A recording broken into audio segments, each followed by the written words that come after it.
ये कहानी एक प्रसिद्ध भारतीय लोककथा पर आधारित है, जिसमें राजा विक्रमादित्य और बेताल के बीच बुद्धिमत्ता और चतुराई की जंग होती है। विक्रमादित्य एक महान और न्यायप्रिय राजा थे, जिनकी प्रजा उनसे बेहद खुश रहती थी। वे हमेशा सत्य और न्याय के पक्षधर थे, लेकिन एक दिन उन्होंने एक अजीब चुनौती का सामना किया, जो उनकी बुद्धि और धैर्य की परीक्षा लेने वाली थी। राजा विक्रमादित्य अपने दरबार में बैठकर न्याय कर रहे थे। अचानक एक साधु उनकी दरबार में आया और कहा, राजन, मुझे आपकी मदद की आवश्यकता है। विक्रम ने साधु से पूछा, क्या काम है साधु? साधु ने कहा, राजन, एक बेताल ने जंगल में एक पेड़ पर लटककर मुझे कैद कर लिया है। वह एक जादुई प्राणी है और उसने मुझसे एक शर्त रखी है। वह चाहता है कि आप उसे पकड़कर महल लाएं, लेकिन वो आपको रास्ते में एक पहेली बताएगा। अगर आप उसका उत्तर ठीक से नहीं दे पाए, तो वह आपको फंसा लेगा और आप कभी भी बेताल को पकड़ नहीं पाएंगे। राजा विक्रमादित्य ने बिना किसी डर के कहा, मैं बेताल को पकड़ लाऊंगा और उसकी चुनौती का उत्तर दूंगा। इसके बाद विक्रम अपनी सेना के साथ जंगल की ओर रवाना हो गए। राजा विक्रम जंगल में पहुंचने के बाद बेताल को पेड़ से लटका हुआ पाया। बेताल ने राजा से कहा, राजन, मुझे पकड़ने के लिए तुम्हें मेरी एक पहेली का उत्तर देना होगा। अगर तुम इसका सही जवाब नहीं दे पाए, तो तुम्हारा परिणाम अच्छा नहीं होगा। राजा विक्रम ने धैर्य से कहा, बेताल, मैं तैयार हूँ। अपनी पहेली पूछो। बेताल ने पहली पहेली पूछी। एक आदमी ने अपनी पत्नी से कहा, तुम मेरी सबसे प्यारी हो, लेकिन तुमसे पहले मुझे एक और औरत से प्रेम था। वह औरत बहुत सुंदर थी, लेकिन फिर भी मैं तुमसे शादी कर चुका हूँ। अब बताओ, उस आदमी का क्या नाम है? राजा विक्रम सोच में पड़ गए, लेकिन उन्होंने तुरंत उत्तर दिया, वह आदमी खुद एक राजा था और उसका नाम था राजा विक्रमादित्य। बेताल हैरान होते हुए बोला, तुमने सही उत्तर दिया है, लेकिन तुम्हारे मुंह से यह उत्तर सुनकर मुझे दुख हो रहा है। राजा विक्रम ने बेताल को महल में लाकर उसकी चुनौती का उत्तर सही दे दिया। लेकिन बेताल की चुनौती अभी खत्म नहीं हुई थी।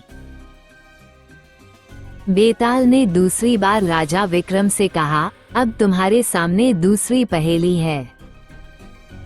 ध्यान से सुनो। एक आदमी को बहुत सारे बच्चे थे और वह अपनी सारी संपत्ति उन्हीं बच्चों के नाम करता था।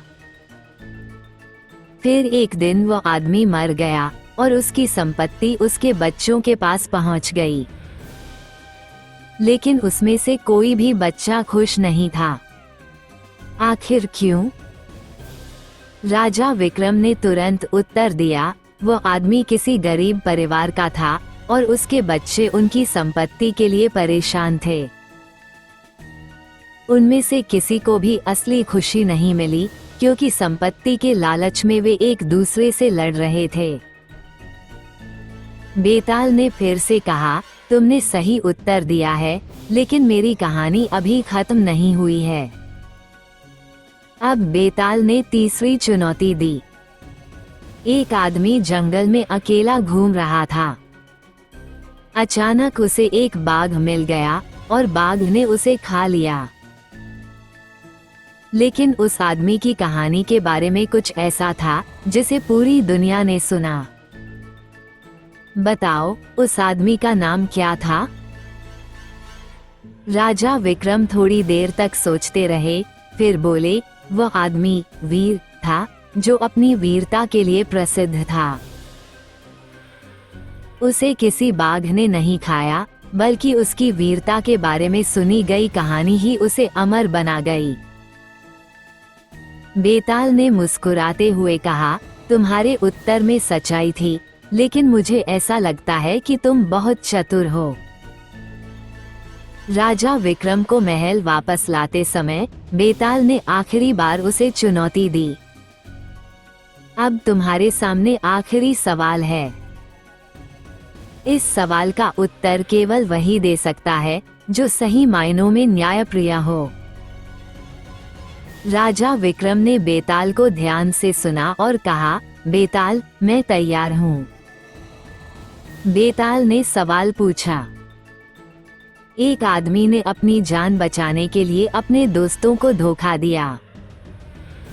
वह उनकी संपत्ति पर कब्जा करने के बाद खुश हो गया। फिर वह आदमी एक दिन अकेला पड़ा और उसकी स्थिति बहुत ही बुरी हो गई। अब बताओ, उस आदमी का क्या होगा? राजा विक्रम ने गहरी सोच के बाद उत्तर दिया, वह आदमी अंततः अकेला पड़ जाएगा और अपने किए गए कर्मों का फल भुगतेगा। जिस व्यक्ति ने अपने दोस्तों को धोखा दिया, वह खुद किसी के साथ नहीं रहेगा और उसकी जिंदगी में दुख ही आएगा। बेताल ने विक्रम की बुद्धिमत्ता को स्वीकार किया और कहा, राजन, तुमने हर सवाल का सही उत्तर दिया है। तुम सच्चे, न्यायप्रिय और बुद्धिमान राजा हो। इसके बाद बेताल ने विक्रम के कंधे पर हाथ रखा और कहा, अब तुम्हारी सजा पूरी हो चुकी है। मैं तुम्हारे साथ नहीं रह सकता। विक्रम बेताल की इस कहानी से यह सीखने को मिलता है कि न्याय, सत्य और बुद्धिमत्ता जीवन के सबसे महत्वपूर्ण तत्व होते हैं। हर चुनौती का सामना धैर्य और समझदारी से करना चाहिए और हर उत्तर अपने कर्मों और उनके प्रभाव को समझकर देना चाहिए।